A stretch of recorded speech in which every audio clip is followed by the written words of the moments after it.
Israeli and Hamas officials have launched indirect peace talks in Egypt on a U.S.-drafted plan to end the war in Gaza. Now, these talks are happening at a Red Sea resort on the eve of the war's second anniversary. Under the plan, Hamas would release the remaining 48 hostages and give up power. Scripps News International correspondent Blake Sifton is in Tel Aviv with the latest.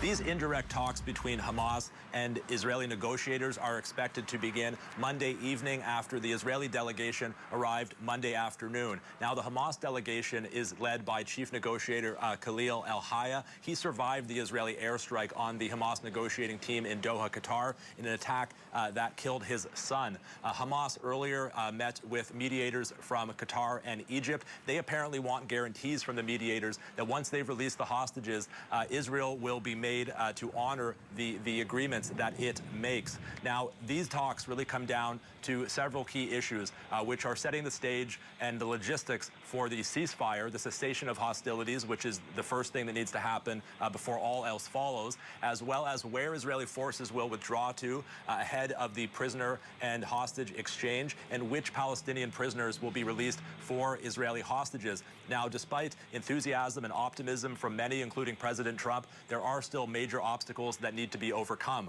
According to the proposal, Hamas is expected to release all 48 Israeli hostages within 72 hours of the deal coming into effect. However, Hamas have reportedly told mediators that it will take them longer than that because it will take them time to retrieve the bodies of deceased hostages, some of whom are believed to be buried under rubble. Now, Israel has also agreed to release 250 so-called security prisoners, Palestinian prisoners in exchange for the Israeli hostages, and Hamas is expected to request the release of high-profile prisoners that Israel is very reluctant to release and that it considers the most notorious prisoners it holds, including Marwan Barghouti, who is a leader from Fatah and widely viewed as the Nelson Mandela of Palestine, in that when he is released, he could unify the Palestinian people and likely lead them as a successor to Mahmoud Abbas. Another key issue is where Israeli forces will withdraw to during the hostage and prisoner release. According to the deal as it's proposed,